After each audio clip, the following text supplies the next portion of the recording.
Europe 1. Votre invitée ce matin, Sonia Mabrouk, est l'une des ministres pensionnaires de Bercy. C'est la ministre déléguée chargée des PME, du commerce, de l'artisanat et du tourisme. Bienvenue sur Europe 1 et bonjour Olivia Grégoire. Bonjour Sonia Mabrouk. Le gouvernement durcit le ton clairement sur la réforme des retraites. Elisabeth Borne prévient que pour les 64 ans, ce n'est plus négociable. Gérald Darmanin dénonce l'alliance de gauche qui voudrait bordéliser le pays. Pourquoi vous jouez la provocation ?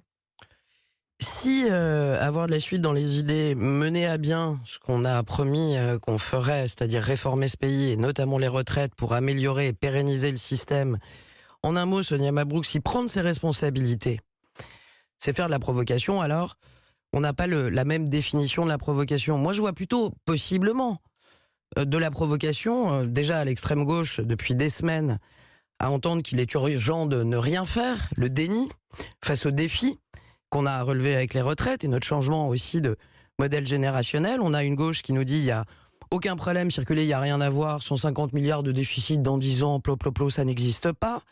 Ça, c'est de la provocation. On a une droite dont je veux croire qu'elle soutiendra cette réforme, puisque quand on a défendu avec Madame Pécresse, avec Monsieur Fillon par le passé, la retraite à 65 ans, on ne peut pas comprendre qu'il soit rétif à l'idée d'une retraite à 64 ans. En un mot, on est déterminé, on n'est pas du tout dans la provocation, on met en œuvre ce qu'on avait dit. Déterminé, c'est une chose, Olivia Grégoire, mais affirmer que ce n'est plus négociable, c'est quand même une drôle de conception du dialogue social, sans compter qu'une majorité de Français restent opposés à votre projet. Est-ce que ça ne revient pas à enflammer un contexte qui est déjà largement crispé ? Non, encore une fois, ça revient à prendre ses responsabilités. Vous savez, en préparant cette émission hier soir, Avec des mots aussi durs, aussi fermés. On est ouvert sur beaucoup de choses, je vais y revenir. Mais il y a des fondamentaux, Elisabeth Borne, la Première ministre, a bien fait de les rappeler ce week-end, qui sont fixés par des mois et des mois de négociations. Je rappelle qu'Olivier Dussopt, pendant des mois, a reçu l'ensemble des syndicats. Et sur cet âge et ces annuités, c'est le point de départ, c'est le cœur de la réforme. Est-ce à dire que sur les carrières longues, que sur les carrières hachées, que sur les carrières des plus modestes, que sur les carrières pénibles, ou de nous, les femmes, nous n'allons pas être force de proposition ? Je peux vous assurer que le groupe Renaissance sera au rendez-vous pour proposer et améliorer le texte. Je ne doute pas que les oppositions feront de même. Alors ça c'est important puisque le texte arrive aujourd'hui en commission à l'Assemblée. Selon nos informations Europe 1, la Première ministre Elisabeth Borne réfléchit donc à des petites, certains disent concessions, mais comme le fait quand même, c'est important de permettre aux femmes d'utiliser à plein les trimestres éducation, maternité obtenus au cours de leur carrière. Ça, ce serait que justice. Nous sommes d'accord. On est d'accord sur le fait qu'il y a énormément à faire encore pour les femmes. On est d'accord aussi, et je voulais le dire ce matin, sur le fait que c'est étonnant. Moi, ça fait 6 ans que je suis engagé depuis 2017. Là, on entend les NUPS s'égosiller sur la proposition que nous faisons pour améliorer, au final, la pension des femmes. Je rappelle que beaucoup de femmes sont en deçà de 1 000 € et ont des carrières hachées et donc des petites retraites. Je voulais quand même partager le fait que j'ai jamais entendu pendant 6 ans, jamais, une proposition de loi venant de LFI à l'époque ou des NUPS aujourd'hui, pour améliorer la pension des femmes, pour améliorer le cumul emploi-retraite, pour améliorer les trimestres de maternité. On se dirait qu'ils se réveillent avec cette réforme. Nous, on a, j'imagine, un groupe parlementaire qui sera force de proposition. Je sais que les autres groupes aussi, il y a encore à améliorer et on est ouvert sur tous ces pans, mais sur la balise de fond qui est l'âge et les annuités, il faut bien partir de quelque chose. La NUPES, je ne sais pas s'il se considère comme force de proposition, mais comme force d'obstruction, des milliers d'amendements, et puis peut-être certains disent même une volonté de déranger, de perturber le travail en commission. Si jamais c'était le cas, on est lundi matin, le 30 janvier, 8h17, soyons optimistes et espérons qu'ils seront à la hauteur de leur responsabilité de mandat parlementaire. On peut ne pas être d'accord, mais pour reprendre l'expression très poétique d'une femme politique la semaine dernière, non, l'Assemblée nationale n'est pas une ZAD, ne doit pas l'être, et j'espère de tout cœur qu'elle ne le sera pas. On a moyen d'exprimer dans la rue, ce sera le cas demain, on a moyen d'exprimer sur les plateaux, c'est déjà le cas. L'Assemblée nationale est un lieu de vote, et c'est là d'ailleurs que le rapport de force dont vous parlez à juste titre, parce que je ne suis pas aveugle, il est bien là, doit trouver une solution, et c'est par le vote des parlementaires qui ont été élus par le peuple. Oui, mais d'abord, ça se joue dans la rue. Demain, les oppositions, dont Fabien Roussel, invité hier du grand rendez-vous, Olivia Grégoire, affirment que vous cherchez le chaos social, que vous cherchez la confrontation par des mots aussi définitifs que ceux de la Première ministre. En somme, que ce serait vous qui serez responsable du blocage du pays. Que lui répondez-vous ? Encore une fois, il est beaucoup plus facile de critiquer et d'être dans l'opposition que de faire. La critique est aisée, l'art est difficile. C'est une réforme qui demande des efforts, on l'a tous dit, c'est une réforme qui n'est pas évidente. Est-ce qu'on s'est tous levés le matin en se disant « j'ai envie de travailler 2 ans de plus » On l'a déjà dit. Non, c'est pas forcément. Est-ce qu'on s'est levé le matin en se disant j'aimerais bien avoir une meilleure retraite que ma maman? Moi, j'étais touché par les mots de Gérald Darmanin hier dans Le Parisien. Ça me rappelle ma maman qui me disait mais comment c'est possible qu'on nous enquiquine autant pour pouvoir prendre notre retraite et on peut plus bosser? Ma maman, moi, elle voulait continuer à travailler. Qu'est-ce que Le vous lui avez cumul dit? emploi-retraite. C'était très compliqué. Il faut qu'on améliore ça au Parlement. Sur le travail des seniors, il faut qu'on fasse des propositions. Mais l'opinion publique se crispe. Votre majorité, loin d'être monolithique, est en proie au doute. Le soutien des LR s'érode chaque jour davantage. Il n'est pas acquis. Franchement, reconnaissez qu'il y a un problème, comme on dit, de pédagogie sur votre réforme. Non, il n'y a pas un problème de pédagogie. Vous trouvez que vous faites le bon travail pour l'expliquer? D'abord, c'est une réforme, et tout le monde s'en rend compte, dès qu'on rentre précisément dans les détails, qui devient extrêmement technique, pour pas dire parfois technocratique et complexe. Tout le monde fait ses calculs, Olivia Grégoire. Tout le monde fait ses calculs, et c'est bien normal. Et c'est bien normal. J'ai rencontré aussi beaucoup de Français chaque semaine quand je me déplace, qui me disent, pas forcément avec la voix forte, mais au détour d'un marché, qui me disent, et nos enfants, parce que le système de retraite, là, c'est bien, moi j'en bénéficie, peut-être vous, mais qu'est-ce qu'on laissera à nos enfants? On laissera 150 milliards de dettes dans 10 ans, Sonia Mabrouk, quand on est déjà à 3 000 milliards de dettes, comme Bruno Le Maire l'a rappelé. Est-ce que vous imaginez, ce tableau est sorti hier dans un journal, est-ce que vous imaginez qu'aujourd'hui, tout l'impôt sur les sociétés que payent tous nos entrepreneurs en France, les toutes petites entreprises, les commerçants, les artisans, tout l'impôt sur les sociétés, c'est 51 milliards d'euros. Les intérêts de notre dette aujourd'hui, c'est 51 milliards d'euros. Mais vous pensez que ces arguments financiers comptables, ils infusent aujourd'hui? C'est pas comptable. Les gens ont beaucoup de bon sens. Et je ne crois pas que ce soit comptable que de dire on se mord la queue si tous les impôts ne payent que les intérêts de la dette. Les gens ne sont pas idiots. Ils se rendent bien compte que la responsabilité politique, c'est aussi de se porter garant de l'avenir et de l'avenir de nos enfants. Et je crois que cet axe-là est un axe de responsabilité qu'un certain nombre de Français sont susceptibles de l'entendre aussi. Ne rien faire, c'est mettre le système dans le mur et c'est dire après moi le déluge. Et on l'entend peut-être à ma voix. Moi, je suis devenue maman. Ça me met profondément en colère. C'est la raison pour laquelle on s'engage en politique, pas parce que c'est facile, mais pour prendre ses responsabilités. On entend votre colère, évidemment. Vous en appelez au bon sens. Malgré tout, une majorité de Français reste aujourd'hui opposée clairement à ce projet. Est-ce qu'on manque aussi d'oxygène, j'allais dire démocratique, Olivia Grégoire? Par les informations d'Europe 1, on apprend que le président songerait à dissoudre avant 2027. Est-ce que ce serait une forme de redonner un peu d'air enfin? Ça vous fait sourire? Non, parce que c'est le serpent de mer. Non, mais ça paraît tellement loin. Il y aura possiblement, peut-être, dans l'esprit du président, peut-être, d'ici 2027, peut-être, une dissolution, peut-être. Avant tout ces peut-être, il y a déjà une réforme des institutions que le président de la République va impulser dans les prochaines semaines et va solliciter d'ailleurs les Français, mais aussi, je le rappelle, l'ensemble des partis d'opposition, c'est transpartisan, pour revoir nos institutions. Est-ce qu'effectivement, il faut plus de souffle démocratique? Est-ce qu'il faut que les Français puissent plus facilement saisir le Parlement, proposer une loi, etc. Oui, 3 fois oui, 100 fois oui. Est-ce que la dissolution est le remède à tous les maux?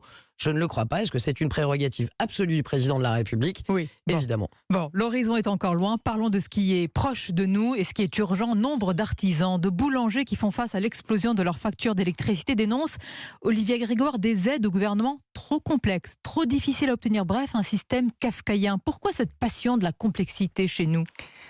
Alors, ça n'est ni kafkaïen, ni trop complexe. En revanche, ce qu'il y a de certain, c'est quand vous êtes un boulanger ou un boucher ou un traiteur, vous avez 1001 autres choses plutôt que d'aller sur le site impôts.gouv.fr, sur la page d'accueil, télécharger votre attestation.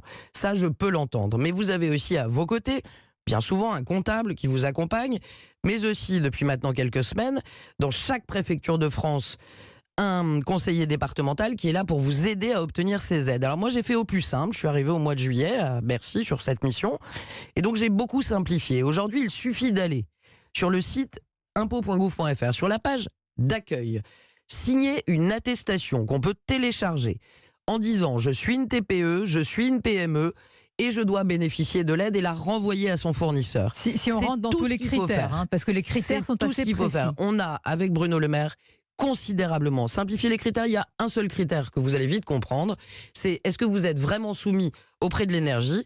Si l'énergie représente 3% de vos chiffres d'affaires ou plus, vous l'êtes. Mais je rappelle que il y a énormément d'aides, c'est 12 milliards d'euros aujourd'hui qui sont sur la table. Pourquoi ne pas faire un et on a bouclier tarifaire pour tous? Parce que un bouclier tarifaire pour tous aurait 2 écueils. D'abord, il serait injuste. Il irait donner des aides à des entreprises qui n'en ont pas besoin. Vous avez aujourd'hui beaucoup de TPE ou de PME qui n'ont pas de four, qui n'ont pas de chambre froide. Et donc, nous irions dépenser des dizaines de milliards pour des entreprises qui n'en auraient pas besoin. Dans le contexte actuel, ce serait irresponsable, et d'abord au niveau économique, mais aussi au plan budgétaire. Et donc on veut concentrer, c'est là aussi le sens de l'interview de mon ministre de tutelle Bruno Le Maire, on concentre les aides sur celles qui en ont besoin. 12 milliards d'euros, ça n'est pas rien. C'est l'équivalent, un peu plus que le budget du ministère de la Justice, qui est là, sur la table, pour aider nos entreprises. Bien. Je sais que nos TPE et nos artisans vous écoutent.